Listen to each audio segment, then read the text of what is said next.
Bonjour. Dans cette vidéo, nous allons parler d'un sujet très important qui est le polymorphisme de longueur des fragments de restriction. Cette abréviation RFLP, c'est l'abréviation de cette phrase très longue, de ce titre très long que vous voyez ici, et nous allons le diviser en plusieurs termes pour pouvoir le comprendre. Les fragments, ce sont des fragments d'ADN, des fragments de restriction, c'est-à-dire des fragments qui sont les résultats d'utiliser les enzymes endonucléases de restriction qui vont couper l'ADN en des segments. Et nous avons parlé de ces segments-là dans des vidéos précédentes.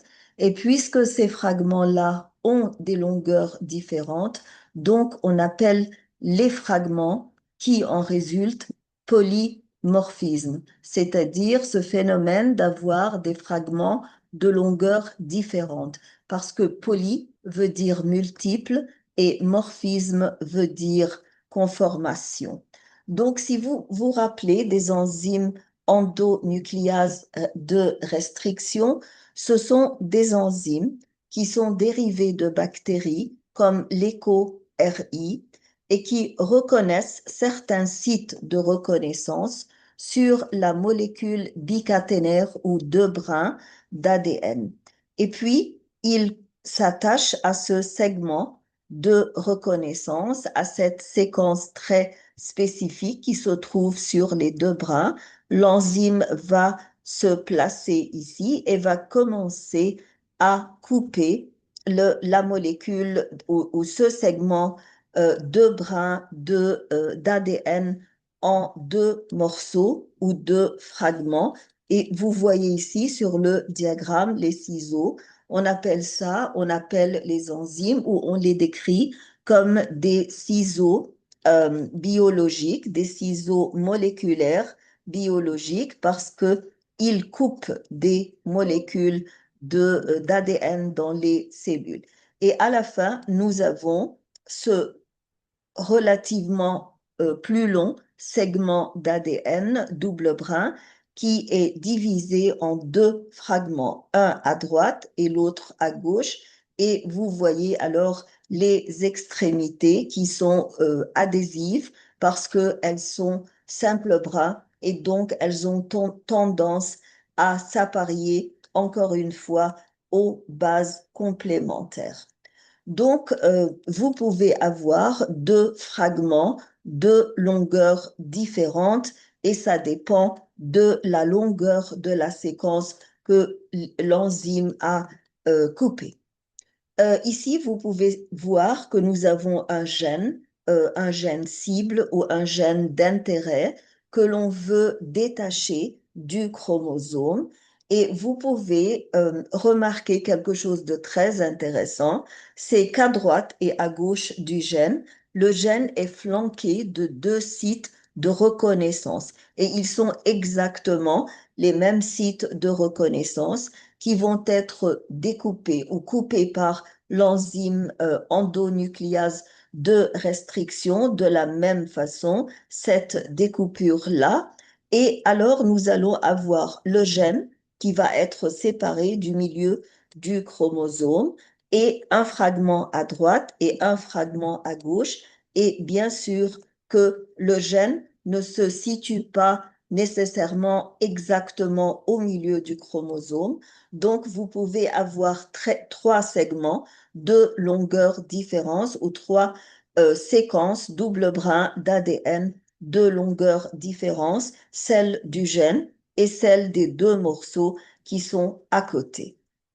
Une autre raison pourquoi on peut avoir du polymorphisme en utilisant les endonucléases de restriction, c'est que nous avons ce que l'on appelle les régions non codantes de l'ADN. Ce sont des séquences d'ADN que l'on appelle des introns parce que ces séquences-là ne sont pas traduites en protéines, c'est-à-dire qu'elles sont transcrites en ARN messager, mais elles ne sont pas traduites en chaînes polypeptidiques. On les appelle les introns. Vous savez bien sûr que les introns sont enlevés pendant le processus de maturation de l'ARN messager, mais les introns existent sur ADN. D'habitude, les régions non codantes contiennent des séquences répétées, plusieurs copies d'une seule séquence, plusieurs copies exactes ou fidèles d'une seule séquence. Donc, on appelle ces séquences-là l'ADN répétitif. Mais le nombre de répétitions de ces séquences va varier d'une personne à une autre. Et c'est ce qu'on va voir sur le diagramme. Et c'est pourquoi pour cela qu'on les appelle polymorphisme de longueur des fragments de restriction. C'est-à-dire que nous avons obtenu des fragments de restriction à cause des enzymes de restriction, les endonucléases, et ces fragments-là ont donc, comme on vient de le dire, polymorphisme veut dire ici qu'ils ont des longueurs différentes. Les segments obtenus par les enzymes endonucléases de restriction après la fragmentation vont être de longueurs différentes. Et ces séquences-là vont avoir des longueurs différentes dans les individus différents, except dans les vrais jumeaux, parce que aucune personne ne possède la même répétition des gènes ou des séquences non codantes ou des introns. C'est pour ça que ces séquences-là qui sont non codantes et qui ont des longueurs différentes d'une personne à une autre sont utilisées comme des empreintes digitales ou des empreintes génétiques. Nous allons voir ça sur le diagramme. C'est-à-dire ici, par exemple, nous avons une certaine séquence qui est dans l'individu numéro 1 répétée 5 fois.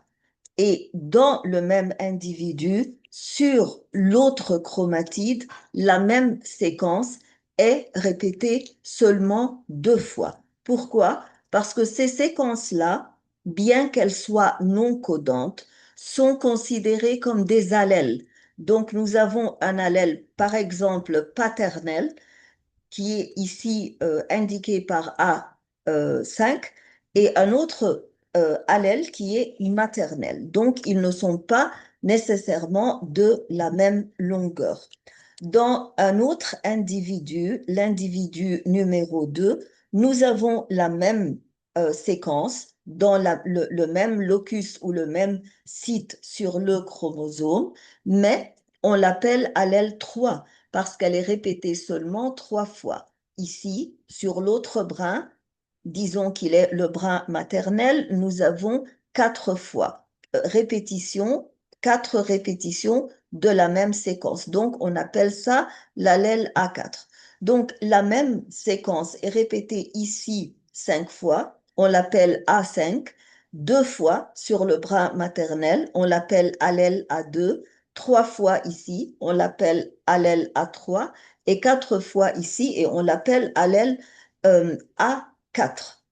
Donc, ça, c'est un polymorphisme de restriction polymorphique parce qu'ils ont des répétitions différentes. Mais on peut avoir une toute autre séquence comme celle-ci qui est là, qui apparaît violette sur le diagramme. On l'appelle VNTRB, donc c'est une autre séquence tout à fait différente, mais qui est ici répétée 2 fois. Donc, on appelle l'allèle B2, B parce que c'est une séquence différente de A. Ici, on l'appelle B1 parce c'est la même séquence répétée une seule fois. Ici, B3 parce qu'elle est la même séquence répétée 3 fois. Et ici, allèle B2. Et donc, si nous utilisons des enzymes de restriction, les endonucléases de restriction, ils vont couper à droite du gène et à gauche du gène. Donc, on considère tout ça, cette séquence comme si elle était un gène. Mais actuellement, ce n'est pas un gène, c'est un allèle simplement, mais c'est un allèle non codant. C'est considéré, ils sont hérités comme des allèles, mais ces séquences répétées-là ne sont pas de vrais allèles parce que ce sont simplement des introns ou de l'ADN non codant.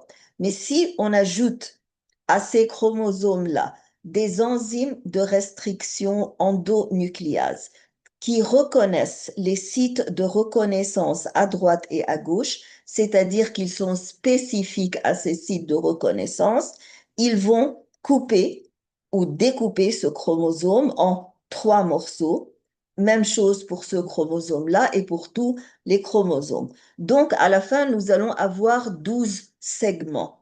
Nous avons 4 brins, ou 8, pardon, nous avons 8 brins dans les 4 chromosomes double brin et chaque brin va être coupé en 3 morceaux ou 3 fragments. Donc, nous allons avoir à la fin 24 fragments ou séquences. Ce qui nous importe, ce sont les fragments qui contiennent les introns ou les répétitions non codantes. Donc, nous allons avoir 1, 2, 3, 4, 5, 6, 7, 8 fragments qui contiennent des répétitions différentes de différentes longueurs d'ADN non codant.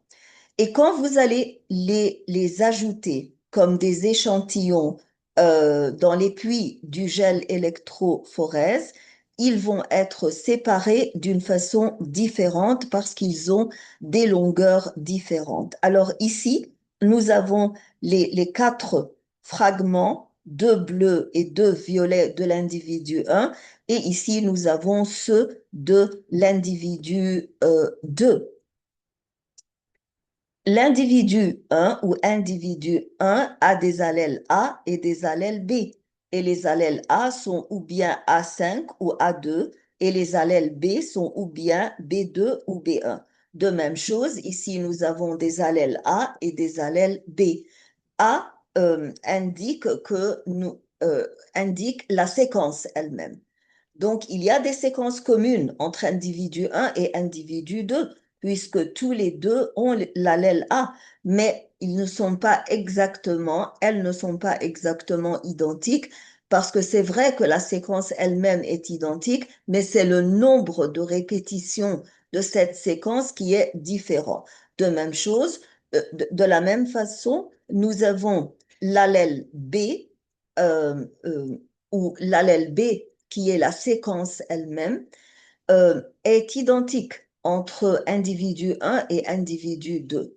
Mais la différence, ce qui fait la différence et ce qui cause que l'on a 4 formes de l'allèle B, B1, B2, B3, ou 3 formes actuellement ici, c'est la répétition. Mais les séquences sont les mêmes, mais c'est le nombre de répétitions qui diffère non pas d'individu à un autre seulement, mais d'un brin à un autre brin dans le même individu. Quand on essaie de séparer ça par l'électrophorèse, nous allons voir des bandes séparées. Alors, nous avons par exemple A5 qui est la plus longue. Ensuite, nous avons B2. Ensuite, nous avons B1 qui est plus courte que B2. Et ensuite, à la fin, nous avons A2 qui est le plus léger. Vous pouvez vous demander comment est-ce que A2, qui consiste de 2 segments ici, est plus léger que B1, qui consiste d'un seul segment? C'est parce que le segment ici est plus long que celui de A. Donc, c'est vrai qu'on a 2 répétitions ici et ici une répétition, mais une répétition est plus lourde que les 2 répétitions de A2. Et on fait la même chose pour l'individu 2. Donc, on a une sorte de motif ou de modèle qui est fixe pour chaque individu quand on utilise ces fragments polymorphiques qui résultent des enzymes endonucléases. Donc, c'est ça l'idée ou le principe de l'empreinte génétique que l'on appelle en anglais DNA fingerprinting et que l'on dit qu'elle n'est pas du tout semblable, elle ne peut être semblable dans deux individus. C'est impossible, except si on parle seulement des jumeaux identiques. Ici, ce motif que l'on va avoir est, euh, est unique pour chaque individu et il ressemble à un code barre ou un code de barre. Et ici, on vous montre comment, dans un cas de crime, par exemple, on peut prendre l'ADN de cellules de cheveux, par exemple, que l'on trouve au site du crime et on extrait l'ADN, on extrait le noyau de la partie vivante du cheveu et on l'expose à des enzymes endonucléases de restriction qui vont le fragmenter en des morceaux. Ces morceaux-là vont avoir des longueurs différentes, en particulier les introns, parce que ce sont les introns où on voit ces répétitions de longueurs différentes. Et ici, il faut s'arrêter pour dire quelque chose de très important, que les gènes qui sont codants ou les séquences d'ADN qui sont codantes sont à peu près les mêmes dans tous les individus, c'est-à-dire la séquence qui contrôle la couleur des yeux, la séquence qui contrôle la nature des cheveux ou la couleur des cheveux, etc. Ces gènes-là codants sont à peu près exactement les mêmes dans tous les individus. Et c'est pour ça que l'on dit que la différence vient seulement des introns et non pas des séquences des introns elles-mêmes, mais du nombre de répétitions de chaque séquence. Donc ici, nous avons plusieurs fragments. Quelques-uns sont plus rapides et arrivent au pôle négatif, pardon, au pôle positif plus rapidement que les autres qui sont plus lourds. Mais en même temps, nous avons par exemple trois suspects. La police considère trois suspects. Donc, on va prendre des échantillons d'ADN de ces trois suspects, on va les exposer à des endonucléases de restriction et nous allons avoir ces fragments de VNRT ou de Reflex, euh, les fragments polymorphiques qui résultent des enzymes endonucléases de restriction et nous allons voir si euh, cette preuve qui est la preuve que l'on a trouvée au site du crime, qui est l'ADN dans la cellule que l'on a trouvée, par exemple, d'un cheveu, et le résultat de fragmenter l'ADN des suspects. Et dans ce cas-là, pour dire qu'une personne est le criminel ou la criminelle, le motif de son empreinte génétique doit être exactement identique à celui de la preuve. Ici, on voit que parmi les suspects 1, 2, 3, seulement le motif génétique ou le code barre du suspect numéro 2 est exactement identique. Ici, vous avez trois bandes avec les mêmes distances. Ici, vous avez trois bandes qui sont identiques ici et là.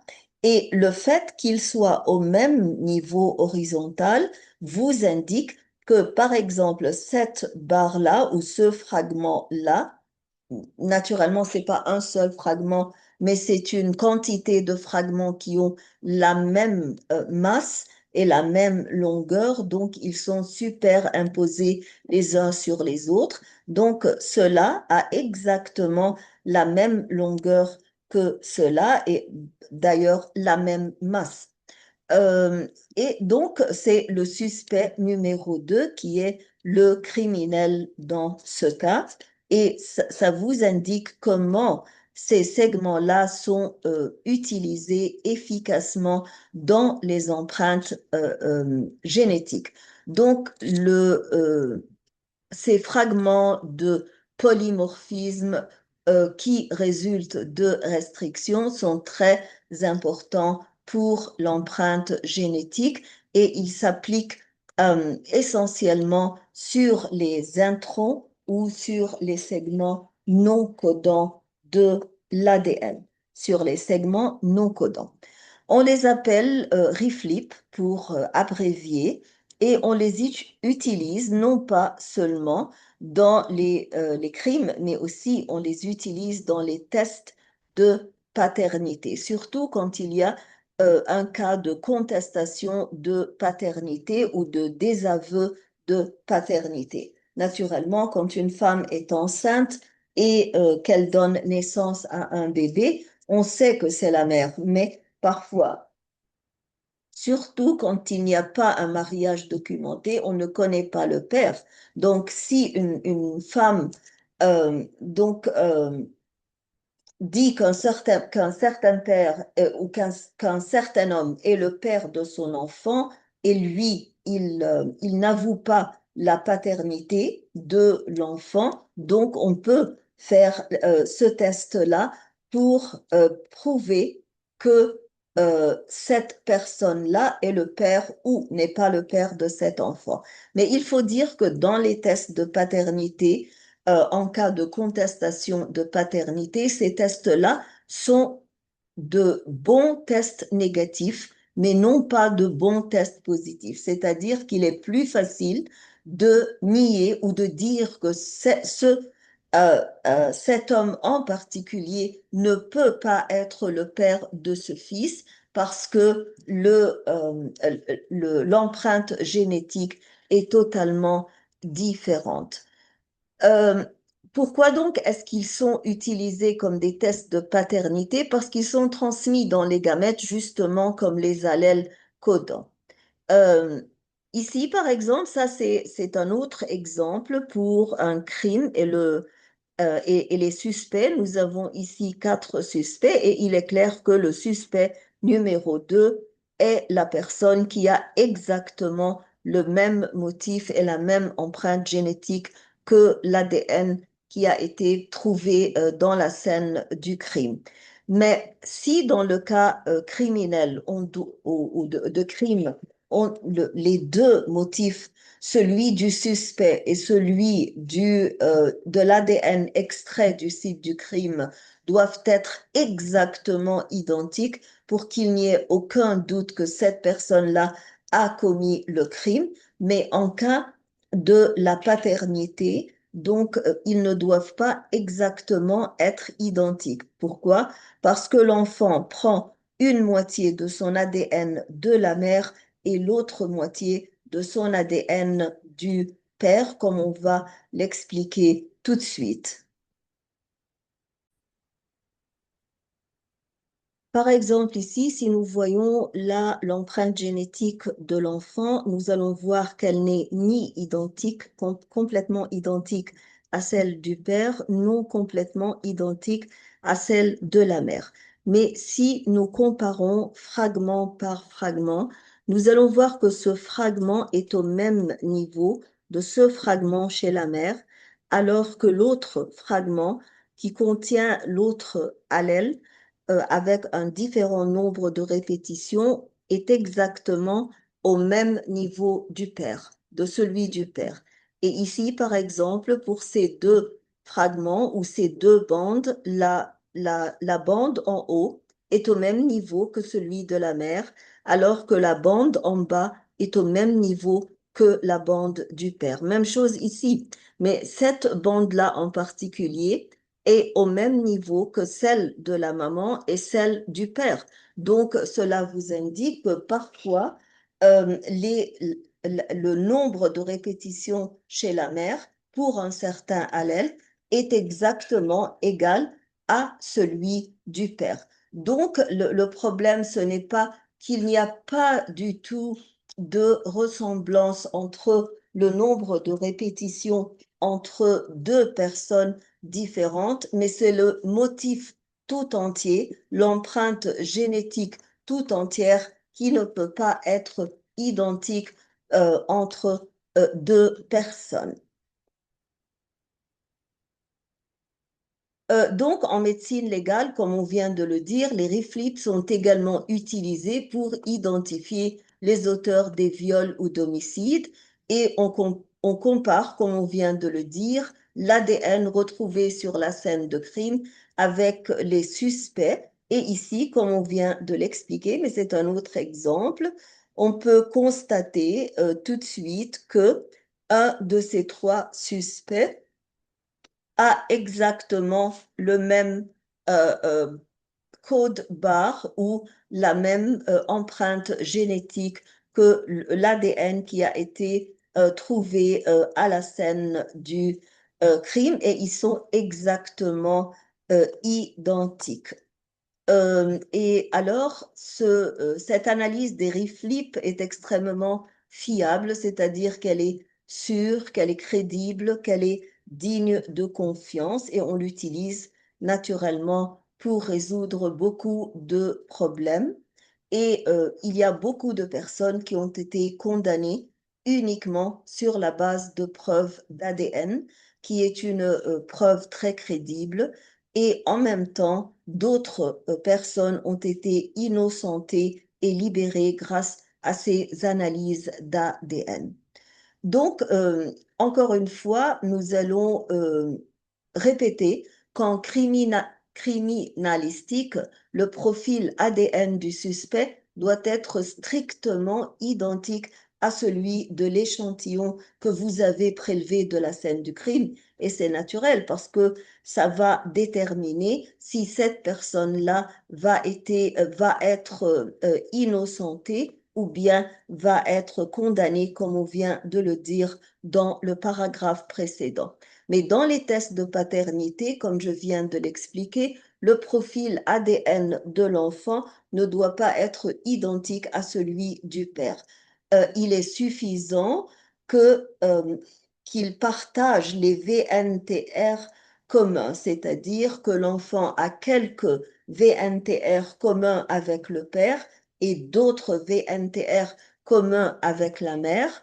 La moitié, plus précisément la moitié de ces bandes proviennent de la mère, alors que l'autre moitié proviennent du père, et il y a d'autres bandes qui sont similaires ou identiques entre le père et la mère, mais il faut que chaque bande soit identique ou bien au père ou bien à la mère, ou bien à à celle du père ou à celle de la mère. Mais si une bande est présente chez l'enfant, mais absente à la fois chez la mère et chez le père, c'est-à-dire qu'elle n'est ni présente chez la mère, ni présente chez le père présumé, bien sûr, donc celui-là ne peut pas être le père biologique.